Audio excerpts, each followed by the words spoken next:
Welcome to Muppet Voting version 1. Here we're going to be building the first part of the Muppet Voting app. What you see on the screen here is the PDF file that discusses building this particular application. To use this application, you're going to need to download the media files associated with this application on the Moodle webpage. Here I'm going to be moving down the PDF file to get to part 1, which is create the user interface. The idea here is that you're going to be using the designer portion of App Inventor to build the user interface. So we're going to start off by trying to replicate what we see here in the viewer area. If you notice over here in the components area, we see that there are a series of components set up. Screen 1, an item called Table Arrangement 1, 2 buttons, 2 labels, and then a third button. So the idea is we're going to try to replicate this first in App Inventor.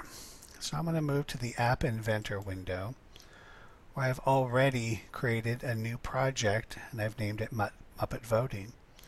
So now I'm going to try to replicate this screen here.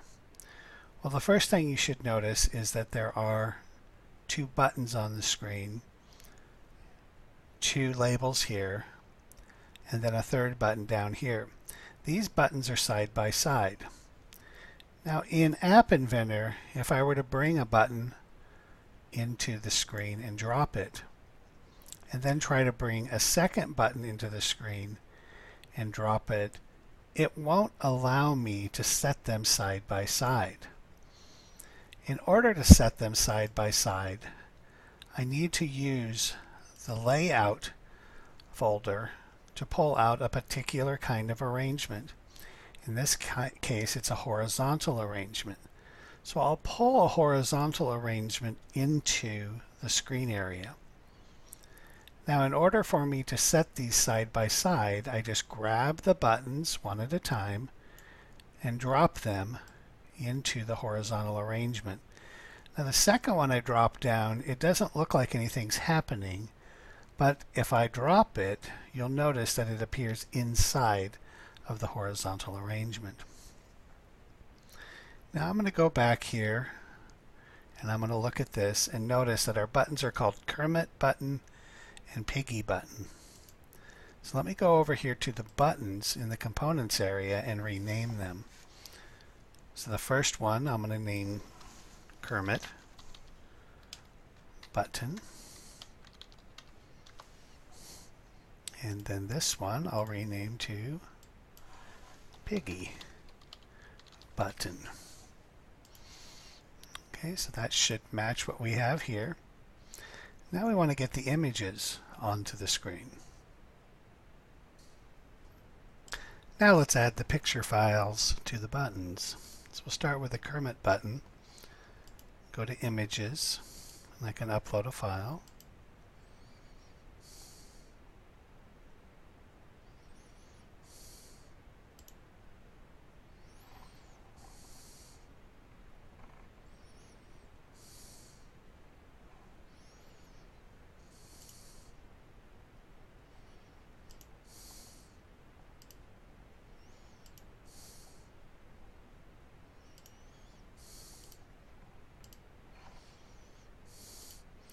Say OK.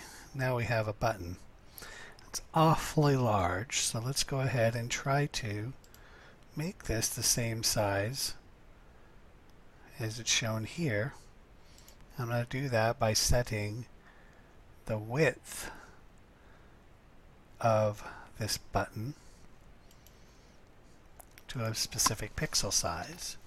I'm going to set it to 150 pixels. And then I'll also do the same thing with the height, 150 pixels.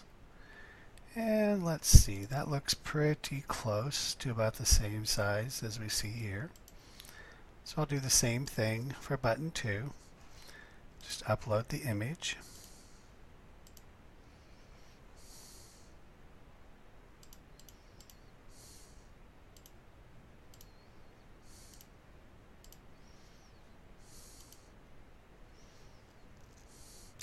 And then set its size.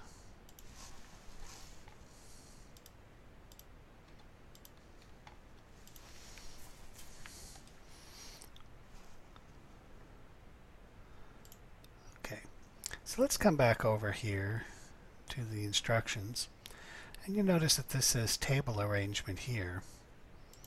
Over here I say horizontal arrangement. Under layout, there actually is a thing called table arrangement, and if I bring this and drop it into here, this will allow me to set up buttons in a table-like arrangement. For instance, I could grab the Kermit button and place it inside the table arrangement, and there are different places within this that I can set it. I can set it in the bottom left, the bottom right, the upper left, etc. So that's what I'm going to do, is I'm going to go ahead and exchange these from the horizontal arrangement to the table arrangement. I can then take the horizontal arrangement and delete it off of here. The reason we want this is because we're going to be placing labels down below here. So let's go back to the buttons. I'm going to go ahead and take the text off of these because we don't want those. Let's delete that. Let me go back to the table for a moment, and I wanted to show you that here you can set in the properties how many columns and how many rows you want the table to have. Alright, let's go back to the user interface and let's put some labels in here. So I'm going to drop one label here and a second label here. If I go back to our instructions, you'll notice that these say the words votes on them. But what I'm going to do is just take these, rename them to the appropriate name here, Kermit and Piggy. So this first one will be Kermit label. And the second will be Piggy label.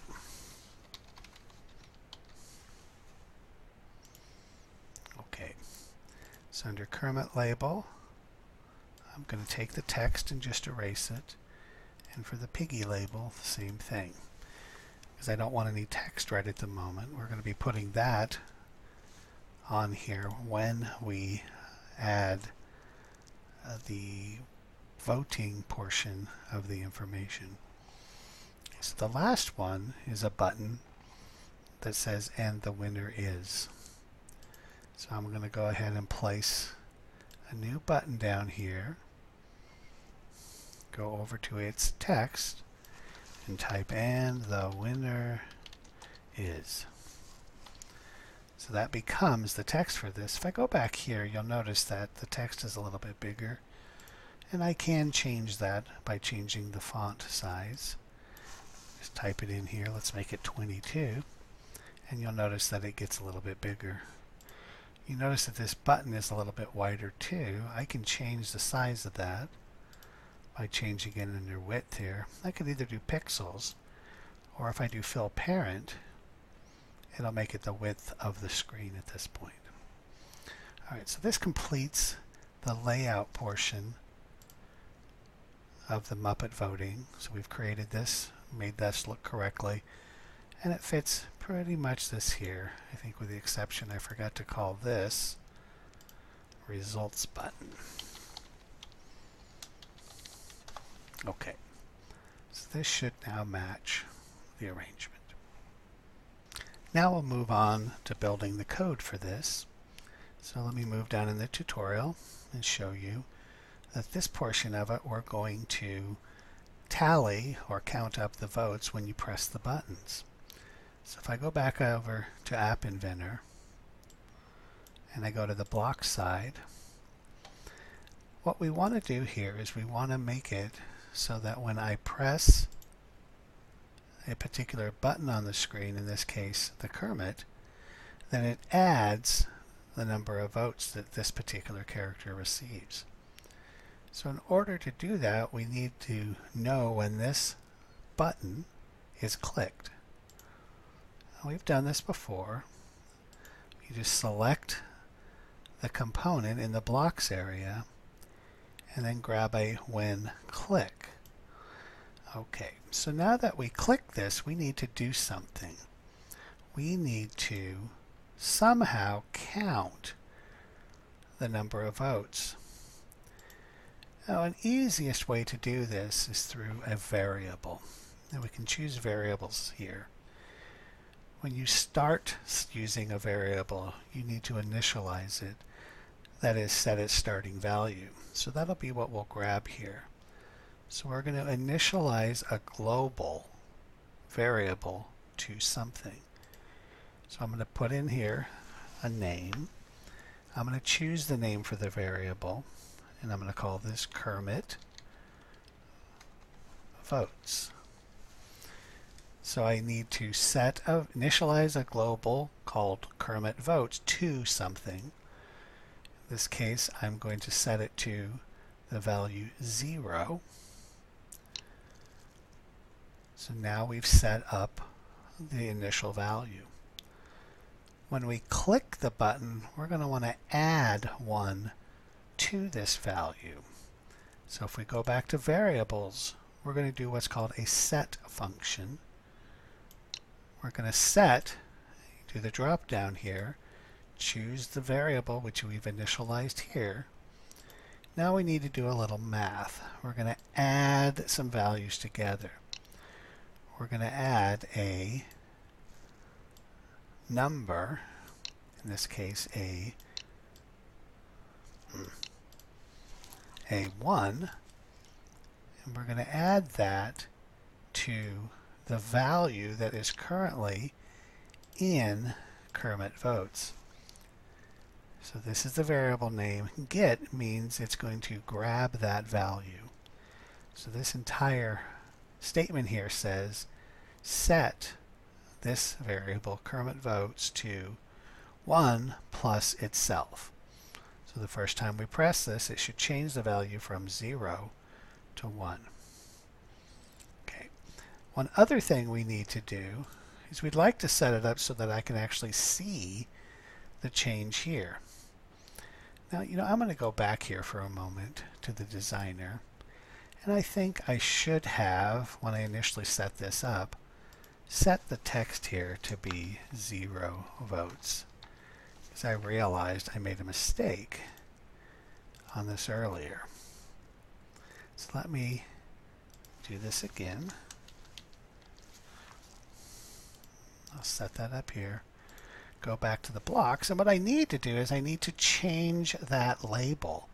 So I need to go to the Kermit label, and I need to change the Kermit label text. I need to do something to it. In this case, I'm going to join some information together.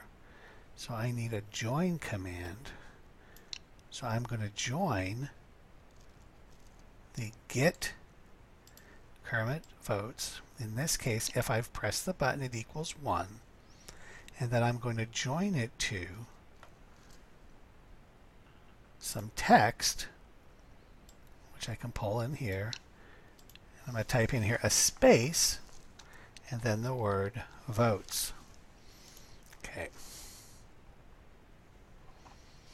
Let's bring up the emulator now and see how our code is working. So now if I were to click on Kermit, you should notice that the votes will go up by 1. Every time I click it, it will continue moving up by 1, which is what we wanted. Okay, now what we need to do is do the same thing for the Miss Piggy. And it's a fairly simple process. We can just duplicate the global variable that we initialized here and change the name to Piggy Votes. We can also duplicate this particular button and change the button here and then change each of the global variables. And the label to the correct item. So let me just make this pretty. Okay, now if I go back over to our emulator and click on Piggy, now her button should work as well.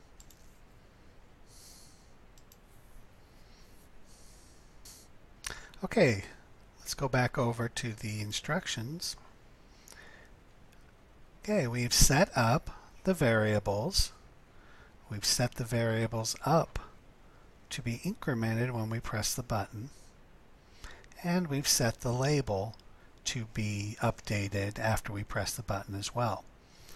Okay, this completes the process for this portion of the Muppet Voting tutorial.